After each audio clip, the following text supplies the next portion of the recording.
A change at wide receiver 3 could actually happen. Why Albert O is more than just a tight end for this team and can be used in multiple ways. And seems like the league has already picked Jalen Carter to be Defensive Rookie of the Year. A lot to go over here. And the whole punter situation I kind of want to go over too, which is really interesting. Let's get into it. Because I've seen enough horror movies to know any weirdo wearing a mask is never friendly.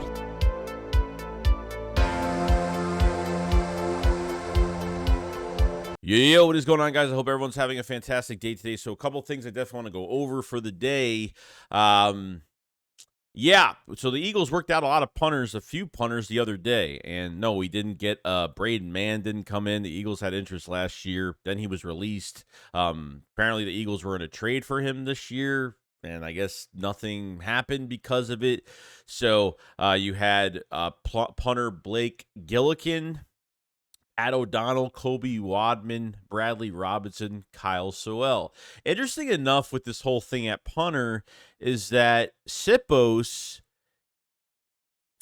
as of right now, is still on the practice squad, which kind of makes me think that if he was already a set stone at punter, why is he still on the practice squad? I understand they have to maybe release a player or put somebody back on practice squad or something like that. But if he was set in stone, he would be on the active roster right now. And he is still on the practice squad, which this could be a thing where they brought him back because they want to see, like, maybe work him out for a few days or something. But the Eagles have been working on other punters that they do not want Sipos here. Sipos is not the answer at punter. The Eagles have no interest in keeping him here. Hence why, like I said, for the third time, he is on practice squad for a reason and not on the active roster immediately. Okay, so I'm hoping they fix this. It's already enough we have issues at kick return and punt return. Hopefully there won't be by the season starting in a week and a half. But we got to figure this out because we can't afford. I mean, as bad as it was, okay, Legatron was not Legatron. What we were seeing before Eagles OTAs was great and then just fell apart after that with him. The punts were bad. Couldn't even get the ball kicked inside the 20-yard line. And Aaron Sipos is just, it was like, I think the Colts game, he had like a 20-yard punt. I mean, it was that bad. And I think a change definitely needs to be made here. And hopefully soon. Like I said, bringing in a punter late isn't going to really make anything more pressure. It's not going to affect the punter by somebody coming in late because obviously these guys are just punting, and that's really it. It's the only skill set they need to know as of right now. And obviously being Jake Elliott's holder if necessary, So, I mean, that was just a stupid reason because Jake Elliott was getting snapped, T.Y. Zettner was holding the ball for Jake Elliott, and he was missing a couple, field goals, okay? I guess a holder is definitely what you're comfort with. Your comfort zone with a guy holding the ball is the only reason why Sipos is going to make this team.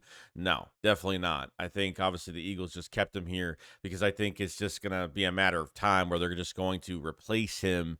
And like I said, he's not on the active roster, for game day. So I think a change is going to be made. There's no doubt. You work out 4 or 5 punters, it's eye-opening and have to get it done. So that's the news on punters so far. At least they're working guys out. Can't even complain about it too much.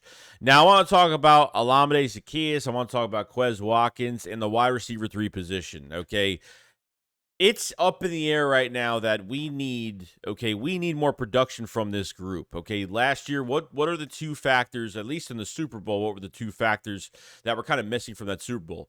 Wide receiver 3, okay, and running back. We're definitely 2 that we're missing in that game. And wide receiver 3 is definitely a big one here because it's not like Quez dropped 18 balls last year, but we keep these wide receivers to a high standard now, okay? We went from a guy like Greg Ward that was the savior of our seasons and was our top receiver for, a few years. And as bad as our receiver core was over the years, for some amount of time, Quez Watkins has always been the guy fighting at camp, always getting, playing better and better and better, and really showed out in the 21 offseason. And I thought did a pretty good job. But crucial mistakes were happening, and you really had nothing else at wide receiver 3 last year, not really, or opportunity given to anybody else. Given a big catch, one of the biggest moments in the Super Bowl went right through his hands. I mean, this cannot happen in games like that. And I feel like what Quez Watkins are we going to see this year? That's going to be the question going into it. I don't know, I honestly don't know. I couldn't tell you. I'm rooting for all these guys. I'm rooting for Quez Watkins, no doubt. I thought there was going to be somewhat of a trade. I thought they were going to trade him away in the offseason, but it never happened. And I'm kind of glad they didn't, because I feel like they do need him. The Eagles only kept 4 receivers. So for my understanding right now, I think there was somewhat of a competition here. Quez Watkins was out with injury most of training camp. He missed joint practices. He missed a lot of valuable time, so this is a contract year for Quez. Do I see the Eagles re-signing him? I don't know. I'm not really sure, because you're gonna, if you let go of Quez and Zaccheaus, you're losing 2 guys. Maybe they do a fresh start next year with another wide receiver 3. Maybe they dip in the free agency pool a little bit. A guy that's not a high tier contract, maybe a mid tier type player, because you don't need anything crazy at that position, but you need someone that is pure slot receiver, which I think Quez is better on the outside. I think we can all agree that he has played better on the outside than really the inside. Maybe he's not more of that finesse slot quick guy that we all think he is, but he's really not. Olamide Zaccheaus definitely over with a crappy Falcons offense last year with Marcus Mariota throwing the ball over 500 yards last year, 2 touchdowns. Olamide Zaccheaus had his best season last year with the Falcons, and can't imagine what he would look like now. I think he has a burner skill set. I think Quez and him are almost the same size. I just think that Olamide looks more like a slot guy. He's a pure slot guy. You know what I mean? And it's good to have guys like this too, because God forbid Devontae Smith goes down or A.J. Brown goes down, knock on wood. Quez can always move to the outside, and Olamide could just move into the slot, you know what I mean, for a game or two if you need them for that. So, Quez can play both positions. I think he plays outside better, like I said, but we'll see. Zaccheaus, from what I've seen so far in camp, he's quick. It's quick. It's got that burner speed, can get separation. It's got good hands. He would look very good in this offense. Probably would be, a 6 to, maybe 800 to, almost 900 yard guy. He could get to that point if he was a pure starter, but we'll see. But is Quez going to start at wide receiver 3? That's going to be the question. I think Zaccheaus may have Zaccheaus, I mean, look, to be honest with you, who played better than Quez? Because Quez was injured, okay? So not much time really to get back in the groove of things, but hopefully he does. Hopefully this a little bit of time that he has being back, will help him. But, I thought Olamide Zaccheaus had a pretty good camp. I think a solid camp. Tyree Cleveland had a fantastic camp, then got hurt. We'll be back with the Eagles, obviously, on practice squad, or most likely on once back from IR, back to the Eagles. Greg Ward was great. I mean, most productive. So, I don't know what they're doing here. But I feel like signing Albert O is one of the biggest ones, at least for trade, because I think, why are the Eagles keeping 4 tight ends? Because they think that Albert O could do a lot more than just be a tight end. I think he's got value in blocking. He's got value in route running, getting separation. I think he's going to be, if Quez just doesn't work out during the season and they need to make a change within the playbook and Brian Johnson needs to switch things up, I think you're going to end up putting him on top of another tight end. Like, you can have Goddard on the field and you can have Albert O on the field as well as a slot guy and be a matchup size nightmare. Was he 6'4", 6'5", 258, whatever it is, 248? I think he's 256, 258, whatever. I think it would be a total matchup nightmare for guys on the inside, especially if it's a small nickel, a small slot cornerback. I think he would. I think the Eagles are going to get as much out of him as possible. I think that's the plan going forward with Albert O. I think it has something to do with wide receiver 3, and obviously, there's just more to him than just being a pure tight end. Just like Nolan Smith is not going to be a pure edge rusher, will be an off-the-ball linebacker at times. He's got much more to give to this team than just being an edge rusher. And I think the same with Albert O going into this offense. I think they kept 4 and made the trade for Albert O because he is more of a hybrid tight end wide receiver vibe to him. And I really do like that because, I mean, I've watched a lot of clips on him and even his training and some other stuff that's been going on with him. And, you know, he had a crazy 48 hours upon being traded. Didn't think it was going to happen. And I think they're going to, I mean, the Eagles have done a fantastic job with their tight ends. And I do like our tight end room even more now than what we had. I mean, Tyree Jackson, we don't even have to think about him anymore since he's with the New York Giants now. And Albert O is just a freak of nature. For his size, for his catching, acrobatic catching as well, because he can catch one-handers and he's that athletic. I think we have something here. And I think of like Albert O as like a Trey Burton with more speed, more athletic ability, and more size. And he runs a 4.49. So it's pretty damn fast, pretty fast for so what called a tight end right now, which I think is pretty cool. So I think Albert O is going to have a big transition into how they're going to use him in this offense. I think it's more than just having him as, oh, we just trade for a tight end. He's just going to be a tight end and maybe in some blocking schemes. Or I think there's more to it than that with him when it comes to this wide receiver 3 position. Because I don't know if Quez is going to be ready. He missed too much time. So it's hard to get better when you're sitting out and not practicing and missing valuable time in preseason games. Didn't make one preseason game, I don't think. Didn't show up to, didn't practice, didn't have the joint practices, didn't go to any of these practices. You know, you're missing valuable time there. And I think that's definitely going to affect him. There's no doubt. But, you know, maybe it won't. Maybe he's working his tail off the next week and a half, 2 weeks. Whatever. After that last game, maybe he was, you know, I don't even know if he's even back. I have to check the injury report. I don't even know what's going on, but, you know, for that's why they signed Olamide Zaccheaus. You know what I mean? Just have some assurance. If Quez, you know, I thought Quez was kind of phased out last year, but we found out about the grade 2 shoulder sprain, and you know he wasn't playing in consistent games heading into that Super Bowl, and that's what really bothers me about it. He just wasn't in consistent games, and you throw him one of the biggest, you know, the opportunity from one of the biggest catches that he was going to make, and went right through his hands. Like, that's what I can't stand. Like, if he's not playing consistent games, don't give him the big moment. I know you want to put confidence in your players. I get it. You know, I totally get it, but this is a moment where you can't mess around, and you know, that could have made a change. Obviously, there's a lot of things that could have, if this didn't happen in the game, a lot of what ifs in that game, you know, that could have resulted us in the W for the Super Bowl for our second Lombardi.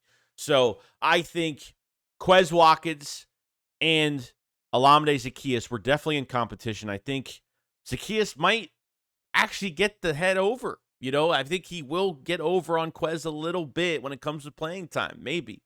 We'll see. And I think the Albert O signing is, I think there's more to it than just being a tight end. I think they want to play him in the slot a lot this year, too. I do. I feel like they want to use him multiple ways. So that's all I got to say about the Zaccheaus, Quez, Albert O stuff, wide receiver 3 stuff that's going on right now. And then lastly, I want to go over Jalen Carter. You know, there was a lot of, and the NFL has picked Jalen Carter to be Defensive Rookie of the Year. Okay. I'm not putting a cap on him to be Defensive Rookie of the Year. There's already fans already comparing him to Reggie White, and he'll never be Reggie White. Okay? It's not going to happen. It is not. Okay? What did he have? What did Reggie White have coming to the Eagles? What his first year? What was he, like 13 sacks his first year? Whatever. Which I think he can get double-digit sacks. There's no doubt. You know what I mean? I definitely think he can. I want him to be his own identity. I want him to be his own person, okay? If he doesn't get double-digit sacks, I'm not going to care. I don't put too much in the first-round picks their first year. Jordan Davis, I'm definitely saying, yeah, he's got to really show up this year, no doubt, and stay healthy. Looks great, looks explosive, lost some weight, maybe gained some muscle, you know, so he looks great. Jalen Carter, if he doesn't get double-digit sacks, I don't care. As long as he's disruptive and he's helping other guys make plays, I'm excited to see how offenses are going to try to phase him out of the defense, how they're going to kind of attack Jordan Davis and him at the same time. You know what I mean? It's going to free up, if one of them gets double team, it's going to free up those edge rushers one-on-one. It's going to make someone else successful. Jalen Carter can take double teams. Jalen Carter can do a lot. It's going to be tough for teams to really, to attack this. But I'm not putting a cap on him to say he's going to be Defensive Rookie of the Year. I don't care about that. You know what I mean? Like, that's just the league. That's just entertainment for the league, and that's really it. You know what I mean? As long as he's disruptive and he's helping other guys make plays, and, that's all I care about. The sacks will come. Do I think he can get double-digit sacks this year? 100% I think he can. But am I saying he's going to be Defensive Rookie of the Year this year? No, because that's not the important thing. So, I don't think they really care about the specific, stats for players. I don't think any player on this team right now cares about being Defensive Rookie of the Year or any type of MVP. You know what I mean? No one cares about. Jalen Hurts doesn't even care about being MVP of the league, okay? Doesn't even care about that. And that's perfectly fine. You know what I mean? So I think people need to relax and people need to chill out. Yeah, he's had a strong camp. He's been monstrous. Guards have not been able to handle him. He's had good. I mean, he's great. I mean, he's as advertised what we expected. Okay, just a pissed off chop it off. I mean, just I don't know. He has been just so amazing during camp, and even training camp has just been, I think it's been such good work for him, and I think the veterans have been helping out a lot. I think with this defense, I think you have a nice mix of young guys, veterans to keep the young guys on track but keep the game exciting for them. You know what I mean? So I think there's a really healthy, fantastic mixture because there's not too much youth, but there's not too much, veteran presence either. It's a nice balance of both. Chip on his shoulder, just pissed off, angry, just violent. That's what I love about Jalen Carter. It's just violent all the time when he gets the helmet on, and that's all that matters. Don't care about numbers. He gets double-digit sacks, great. I think he could do it. And he's playing with 3 other guys that had double-digit sacks last year. So, I mean, I think everyone's going to be sharing the food on the table this year. It's not just going to be one guy. It's going to be a group effort from everybody on that defensive line. So, I'm not putting Defensive Rookie of the Year for Jalen Carter. No, I don't even care. It's the last thing I'm thinking about. I don't care about statistics like that. At least for me as a fan, I could care less. As long as I see W's in that win column, that's all I care about. It's all I care because at the end of the day, okay, he can get Defensive Rookie of the Year. We cannot even make the playoffs or something like that. And what is it going to matter?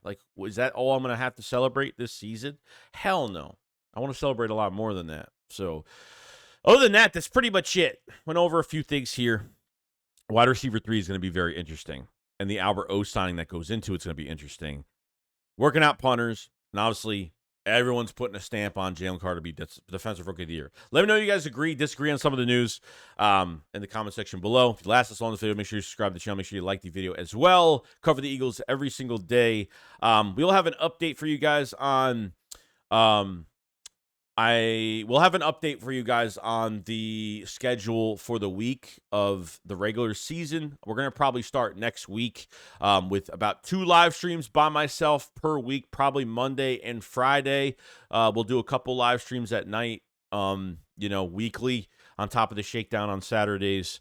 And obviously videos every day as usual. So I'll have an update for you guys soon on the times and what's going on and all that great stuff. You guys have a fantastic day. I'll see you guys on the next one. Shakes, what up, Flawless Life. Peace out, guys. Peace.